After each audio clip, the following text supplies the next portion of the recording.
नमस्कार मंडळी. ग्रहरत्न म्हणजेच प्रेशियस जेम्स हा विषय अत्यंत प्राचीन असून तितकाच शास्त्रीय सुद्धा आहे. रत्नपरीक्षा 64 कलांपैकी एक कला मानली जाते आणि याचं मुख्य कारण म्हणजे रत्न हा विषयच मुळात शास्त्रीय आहे. रत्नांचा उपयोग म्हणजे काय तर त्या रत्नामधून येणाऱ्या दिव्य वैश्विक किरणांचा म्हणजेच कॉस्मिक रेजचा उपयोग होय. आणि मग त्या रत्नांचं भस्म करून आयुर्वेदीय दृष्टिकोनातून औषध म्हणून पोटात घेतलं काय किंवा ज्योतिषशास्त्राच्या दृष्टिकोनातून अंगावर धारण केलं काय, परिणाम हा सारखाच आहे.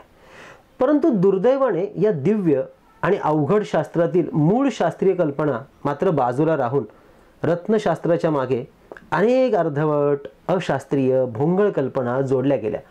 मंडळी, मी वास्तुज्योतिष सल्लागार नयन धोत्रे या सत्रामधून विविध रत्नांची माहिती माझ्या ज्योतिषकट्टा या चॅनलवरून घेऊन आलेलो आहे.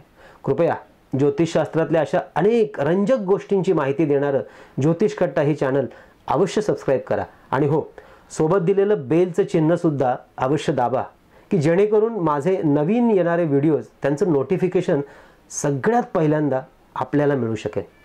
चला तर मग आज आपण या भागामध्ये रत्नविषयाची प्राथमिक गोष्टींची माहिती घेऊया.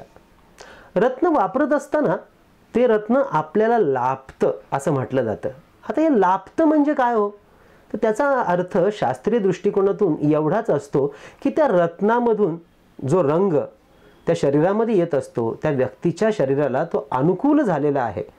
त्या व्यक्तीच्या शरीरामध्ये असलेला जो सप्तरंगांचा समतोल आहे तो त्या रत्नामधून येणाऱ्या रंगाने साधला गेलेला आहे, एवढाच तो अर्थ. म्हणजेच ग्रहरत्न वापरत असताना ज्या व्यक्तीने ते रत्न वापरायचं आहे त्याच्या समस्यांचा व्यवस्थित नीटपणे अभ्यास करूनच ते वापरलं गेलं पाहिजे. स्थूलमानाने मानवी समस्या पुढील प्रमाणे असतात. 1 म्हणजे शारीरिक, 2 मानसिक, 3 आर्थिक, 4 व्यावसायिक आणि 5 म्हणजे कौटुंबिक. आता या सगळ्या समस्यांचं मूळ कारण शोधून रत्न सुचवता येतं की ज्यामुळे त्या समस्या काही प्रमाणात का होईना पण नाहीशा होतील किंवा त्यांची तीव्रता कमी करता येईल. आता उदाहरणच द्यायचं झालं तर मंगळ ग्रह हा जर बलवान असेल तर अशा व्यक्तीला मंगळाचं रत्न पवळं हे जर सुचवलं गेलं ना तर आधीच भरपूर जीवनशक्ती आणि उसळतं रक्त असलेल्या त्या व्यक्तींच्या स्वभावामध्ये जास्त तामसीपणा, उग्रपणा हा सगळा वाढून रक्तदाब सुद्धा वाढण्याची शक्यता काही वेळेला निर्माण होते.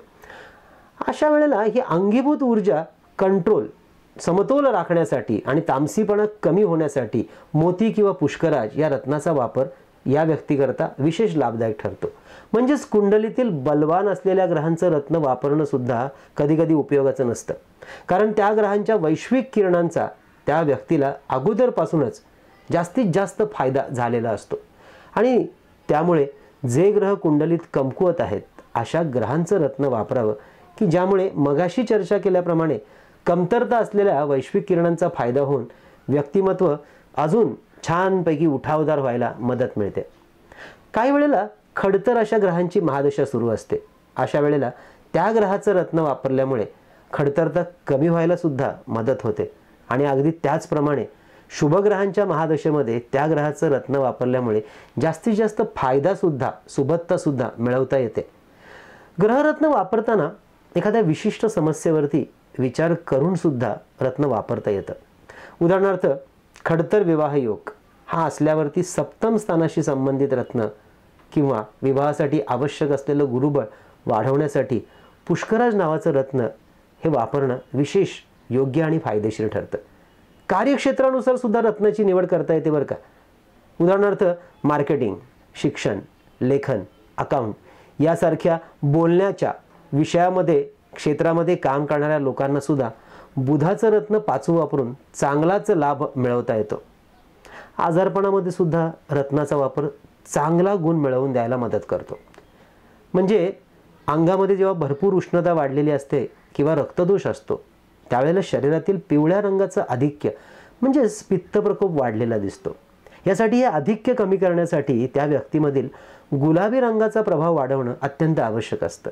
मग ज्यामध्ये गुलाबी रंग आहे अशा मोती या रत्नाच्या वापरामुळे आरोग्यामध्ये चांगला फायदा मिळतो. रत्नलहरींचा परिणाम शरीर, मन, बुद्धी, आत्मिक शक्ती याच्यावर होत असतो आणि त्यामुळे रत्न वापरल्यामुळे काही अनर्थ होतो, मृत्यू होतो, हे समजणं अत्यंत चुकीचं ठरतं. मंडळी, म्हणूनच पुढील सत्रापासून आपण नवग्रहांच्या दरबारातील एकेका रत्नाची पूर्ण माहिती घेणार आहोत. प्रत्येक रत्नाचा कार्यक्षेत्रामध्ये, आजारपणामध्ये, उद्योगधंद्यामध्ये, व्यक्तिमत्व वाढीसाठी कसा उपयोग होतो, फायदा होतो, हे आपण व्यवस्थित समजावून घेणार आहोत. मंडळी, पुढील भागामध्ये आपण रवीचं रत्न माणिक हे वापरल्यामुळे काय फायदा होतो हे पाहणार आहे. कळावे तर लोभ आहे असावा. धन्यवाद.